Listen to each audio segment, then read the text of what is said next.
Cuanto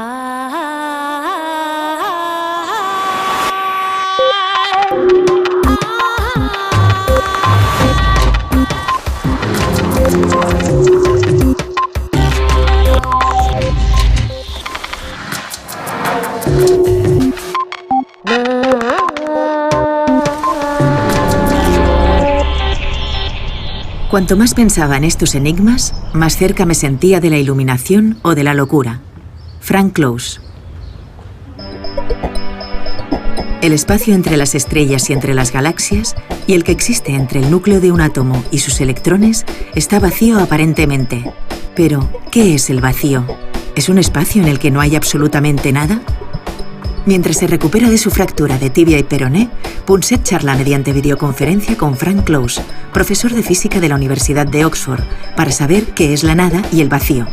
Además, en su sección, Elsa Punset nos explica cómo nos arreglamos para intentar comprender el universo con nuestros sentidos limitados y se pregunta qué podemos hacer para que el cerebro sea un poco más ágil y astuto.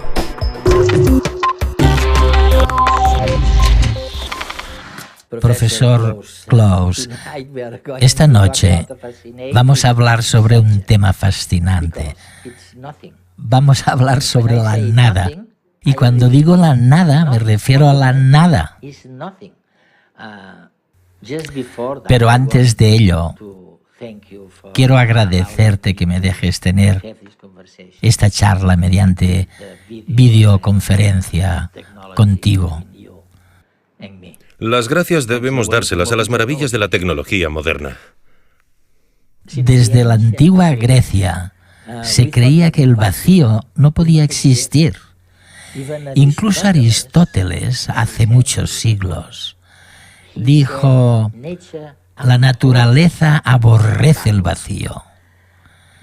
Sin embargo, en el siglo XVII descubrimos que con unas bombas de vacío podíamos quitar todo el aire de un recipiente y dejarlo vacío. Entonces comenzamos a creer que el vacío sí podía existir. Bueno, el hecho es que unos pocos siglos después, los científicos le disteis la razón a Aristóteles otra vez y ahora afirmáis que el vacío no existe. Si con vacío te refieres a eliminar por completo todo el aire, es verdad que se puede hacer que no quede aire. Pero seguirán sucediendo muchas cosas. Fuera de la atmósfera de la Tierra, en el espacio, pueden verse las estrellas. El espacio está repleto de luz estelar. También se percibe la fuerza de la gravedad. El espacio está lleno del campo gravitatorio. No tengo ni idea de qué es exactamente, pero está lleno de cosas. No hay más que empezar a pensar en el espacio vacío para que todo se complique muchísimo. Cuanto más piensas en ello, más raro parece.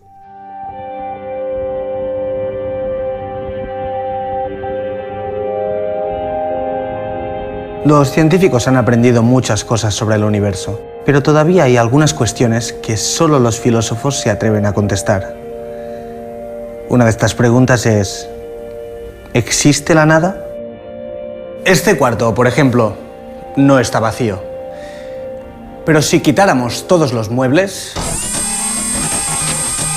seguiría lleno de aire. Si el cuarto estuviera sellado herméticamente, podríamos quitar todo el aire con unas bombas especiales. Ya no tendríamos átomos dentro de este espacio. No habría materia. Pero seguiría sin estar vacío. La gravedad. Descubrimos que el campo gravitatorio de la Tierra llena el cuarto. Y al encontrar el norte en una brújula, nos damos cuenta de que hay un campo magnético. Pero supongamos que también vaciáramos el cuarto de todo ello. Para eliminar el campo gravitatorio, no basta con borrar del mapa la Tierra. Como la gravedad de los cuerpos celestes atraviesa todo el universo, tendríamos que hacer desaparecer todas las galaxias, estrellas, nebulosas y todos los objetos, incluido yo mismo.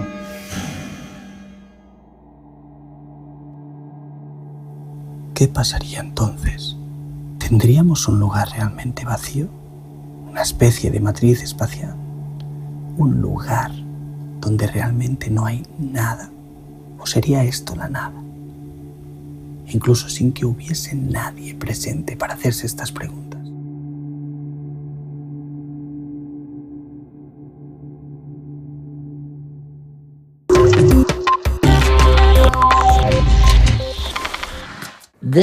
¿Existe el espacio con independencia de los objetos? O sea, si pudiéramos eliminar todas las estrellas y las rocas y la luz, ¿el espacio permanecería? ¿O la eliminación de la materia acabaría también con el espacio?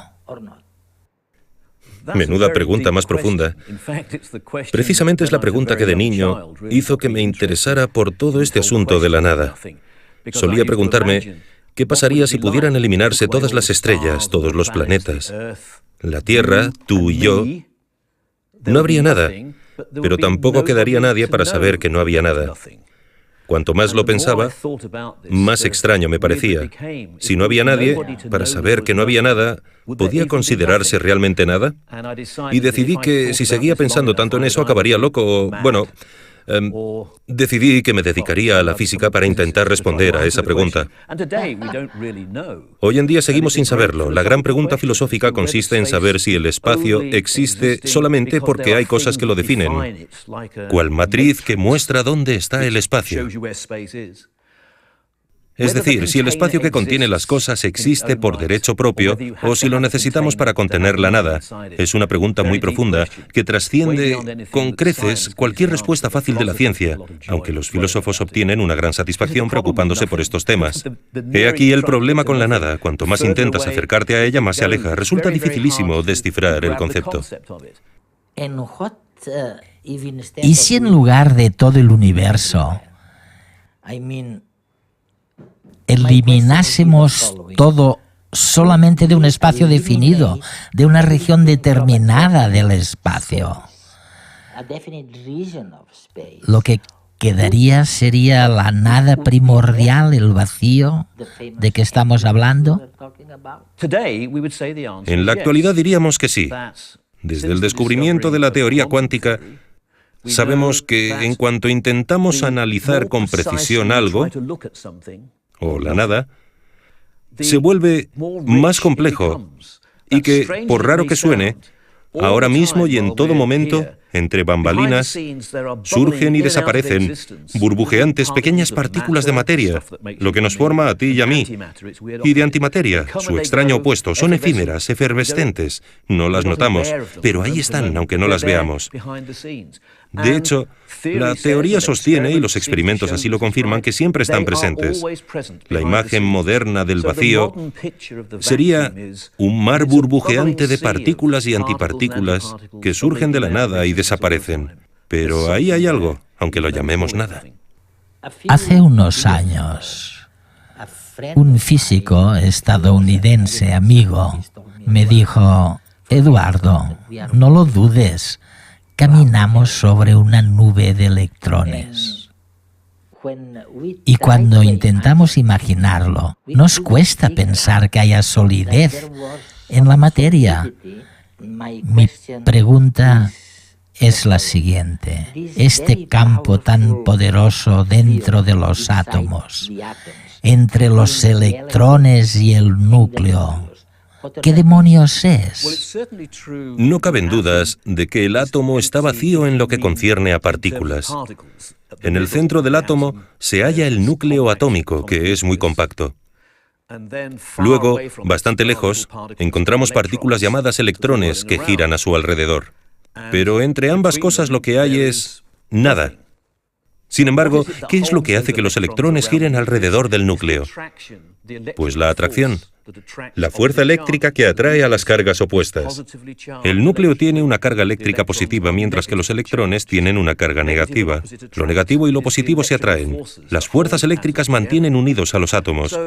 Vamos, que aunque el interior del átomo esté vacío, desde el punto de vista de las partículas, está muy lleno de fuerzas electromagnéticas. Cuando choco las manos entre sí, las fuerzas eléctricas de los átomos impiden que una mano atraviese la otra. Así pues, aunque los átomos estén muy vacíos, si pensamos en partículas, están muy llenos de fuerza. La materia no está realmente vacía, sino repleta de fuerzas. Por más sólido que parezca un objeto, un martillo, por ejemplo, a escala atómica la materia es etérea. En realidad, las partículas de las que están hechos los átomos ocupan un espacio completamente desdeñable.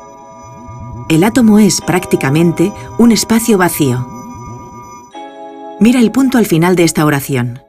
Su tinta tiene unos 100.000 millones de átomos de carbono. Si quisiéramos ver algunos de estos átomos a simple vista, tendríamos que agrandar el punto hasta que midiese unos 100 metros de diámetro.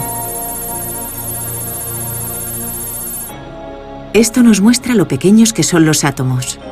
Pero si quisiéramos ver el núcleo atómico, compuesto por protones y neutrones, tendríamos que seguir aumentando el tamaño del punto hasta que midiera 10.000 kilómetros. Un protón o un neutrón ocupan apenas la 10.000ª parte del átomo. Y si ampliáramos el punto 25 veces la órbita de la Luna alrededor de la Tierra, veríamos los quarks, unas partículas de las que están hechos los protones y neutrones. Las partículas que componen el átomo son tan pequeñas que el mismo átomo parece vacío. ¿Por qué es sólida la materia entonces si los átomos están casi vacíos? En realidad, el espacio dentro del átomo está lleno de un campo electromagnético poderosísimo. Este campo mantiene los electrones unidos al núcleo atómico e impide que los átomos se atraviesen entre ellos. Sin este campo magnético, no existirían las caricias ni los golpes, y el universo sería tan insustancial como la nada.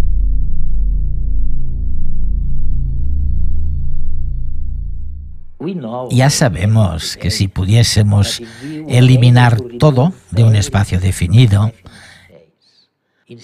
en lugar de nada habría algo.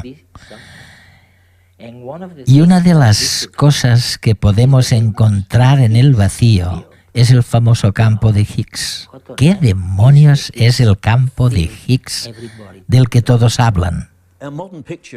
La imagen moderna sobre lo que es el vacío, lo que es la nada, afirma que está lleno de algo extraño llamado campo de Higgs. Es una idea que lleva medio siglo circulando, pero ahora vuelve a estar totalmente en boga, porque en julio de 2012, los experimentos en el CERN demostraron por fin que realmente parece describir cómo funciona la naturaleza. Según lo que sabemos ahora, el vacío, como todo, tiende al estado de mínima energía. Pues bien, milagrosamente, resulta que si el vacío estuviera verdaderamente vacío, tendría más energía que si estuviera lleno de ese misterioso campo de Higgs. Me resulta tan difícil saber qué es un campo de Higgs como entender qué es un campo gravitatorio. En cambio, sí sé lo que hace el campo gravitatorio. Me empuja hacia el suelo. También sé lo que hace el campo de Higgs. Confiere masa a las partículas con las que interactúa, como los electrones. Qué es y cómo actúa sigue siendo un gran misterio. Lo investigarán los experimentos en el CERN durante los próximos años. Pero por ahora sabemos que está ahí, sea lo que sea. Y desde luego, parece que el vacío, en su estado de mínima energía, contenga algo que llamamos campo de Higgs. Hablando sobre el campo de Higgs, me recuerda un concepto que los físicos han sostenido durante siglos. Me refiero al concepto del éter, una especie de sustancia tan tenue que atravesaba la materia y que abarcaba todo el universo. Einstein fue quien demostró que no existía. El campo de Higgs no es, de alguna manera, el retorno del famoso éter. Sí, muy buena pregunta, Edward. Es normal preguntarse si hablar del campo de Higgs, presente en todo el espacio según la concepción moderna, no es más que volver a la idea del éter. Einstein descartó el éter hace 100 años, pero ¿no lo habremos reinventado? Pues en cierto modo sí. Pero es una forma muy profunda del éter, y tal vez deberíamos empezar por comprender realmente qué es lo que descartó Einstein. En el siglo XIX, la imagen generalizada era que el espacio estaba lleno de una sustancia que definía, en un sentido absoluto, el estado de reposo, y que nos movíamos a través de dicha sustancia. Einstein nos enseñó que el estado de reposo absoluto no existe. Todo se mueve de un modo relativo respecto a todo lo demás, y se descartó el éter en ese sentido. No existe ninguna sustancia que defina el estado absoluto de reposo. Pero sí que tenemos algo ahí. Creemos que ese algo es el campo de Higgs. Es un éter muy profundo que acata todas las reglas de la teoría de la relatividad. En cierto sentido, ni siquiera nos percatamos de que está ahí, salvo por una de sus consecuencias, cuyo efecto resulta profundamente importante. Cuando las partículas fundamentales lo atraviesan, sienten su presencia, lo cual se manifiesta del siguiente modo. El electrón adquiere lo que denominamos masa.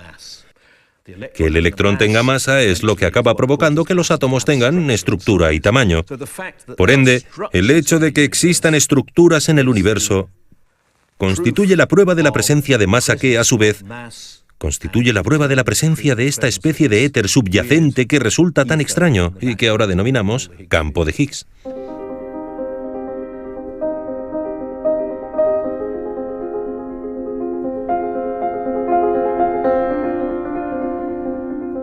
Imaginaros que un día descubrís en vuestras casas un salón que nunca habíais visto.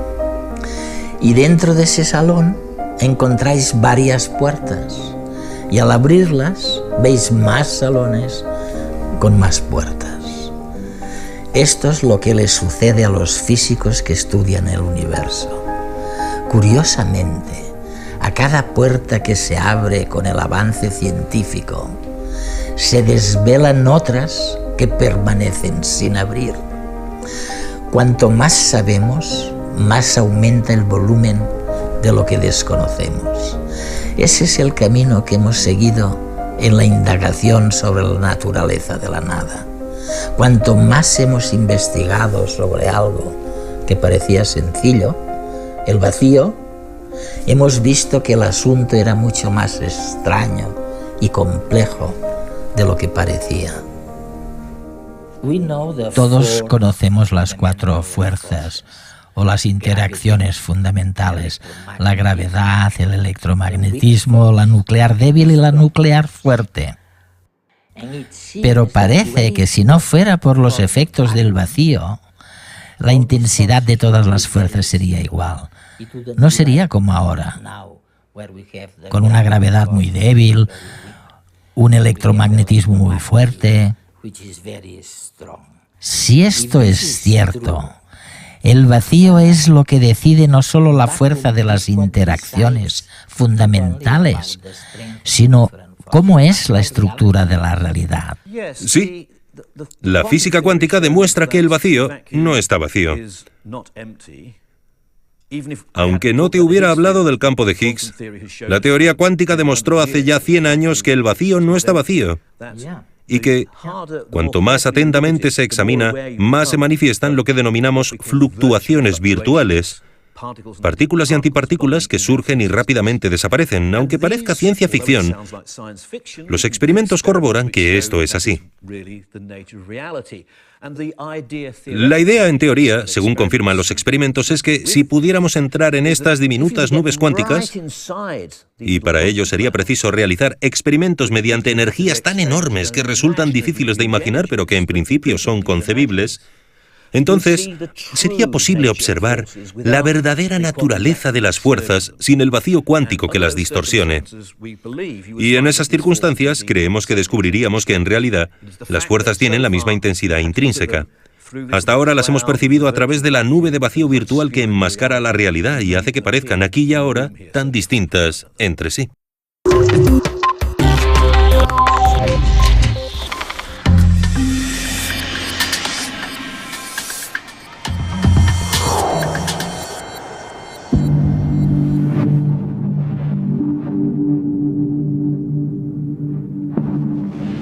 Los humanos nos preguntamos una y otra vez sobre el vacío, sobre el alma, sobre el amor y la vida. Y para encontrar respuestas a estas grandes preguntas dependemos de nuestro cerebro, que es como una pequeña caja negra a la que le llega información a través de 5 ventanas. Nuestros 5 sentidos. Todos los seres vivos, para comprender lo que nos rodea, dependemos de nuestros sentidos.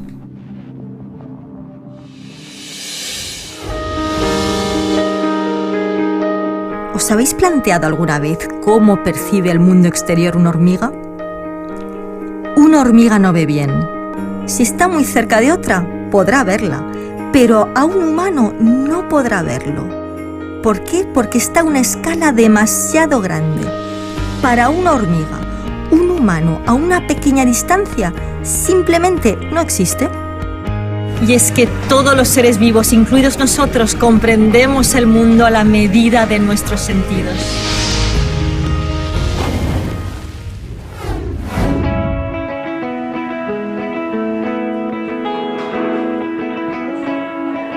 El cerebro hace lo que puede con los medios que tiene, pero como cualquier estructura física, tiene limitaciones. Y vamos a comprobarlo en este restaurante a oscuras.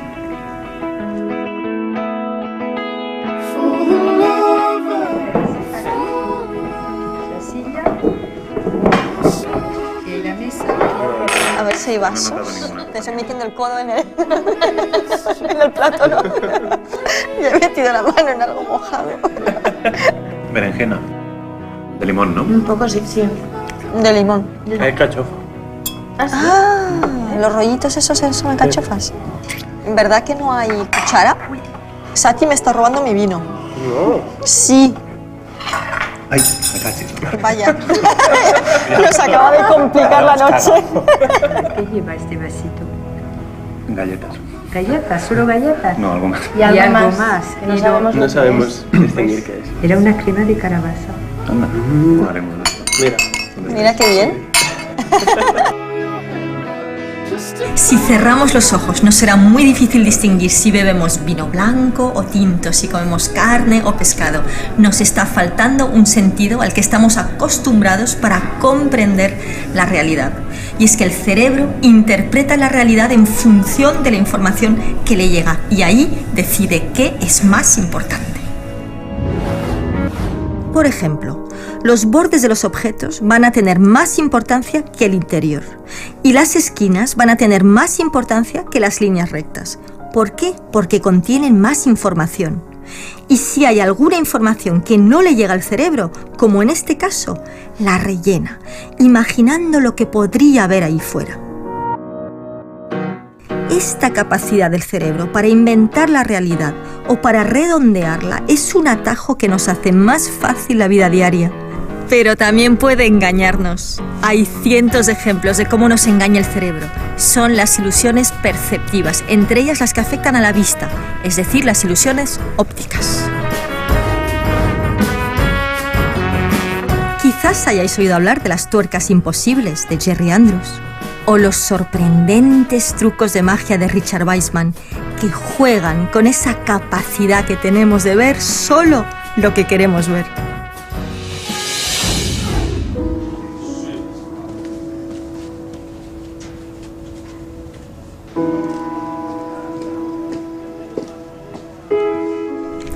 Es difícil evitar que el cerebro nos engañe, pero ¿podemos hacer algo para que sea un poco más ágil y astuto? El neurólogo Lawrence Katz recomienda lo que llama neurobics, es decir, una especie de gimnasia de las neuronas que aumenta las conexiones entre las células cerebrales. Vamos a ejercitar nuestros sentidos.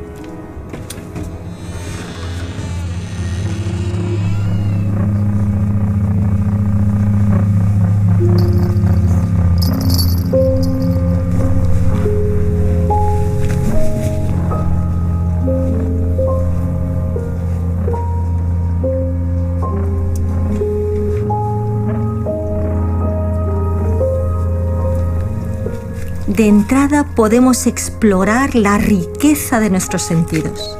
¿Hasta dónde quieres llegar?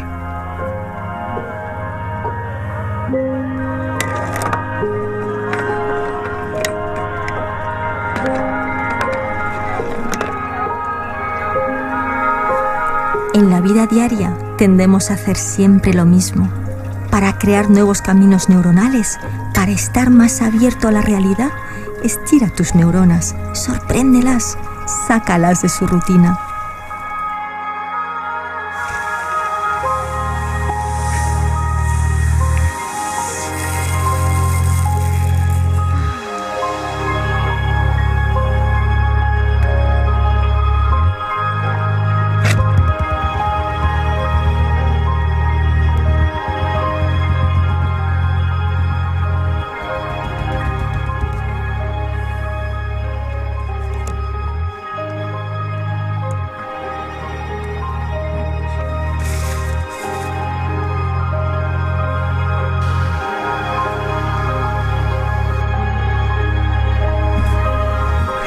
Gracias. Este es un recorrido que propone la compañía del Teatro de los Sentidos. Hay muchas más cosas que podemos hacer en nuestra vida cotidiana para ejercitar el cerebro. Potencia tus sentidos, no solo la vista y el oído. Intenta hacer cosas con los ojos cerrados, por ejemplo, ducharte o vestirte, y así potenciarás otros sentidos menos habituales. Utiliza tu mano no dominante de vez en cuando, para comer o para lavarte los dientes. Cambia objetos familiares de sitio, como la papelera, un lapicero o una lámpara. O cambia de ruta para ir a los sitios habituales.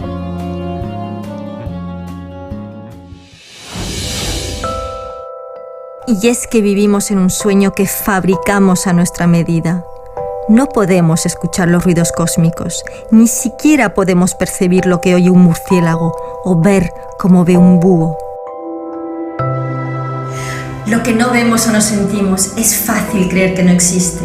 Por ello, durante siglos hemos buscado respuestas rígidas para simplificar nuestras vidas y asegurar la obediencia del grupo y del individuo. Afortunadamente también podemos potenciar nuestra capacidad de estar abiertos a lo inesperado, a lo inhabitual, para sorprendernos y descubrir día a día una realidad compleja y apasionante. No es magia, es inteligencia emocional.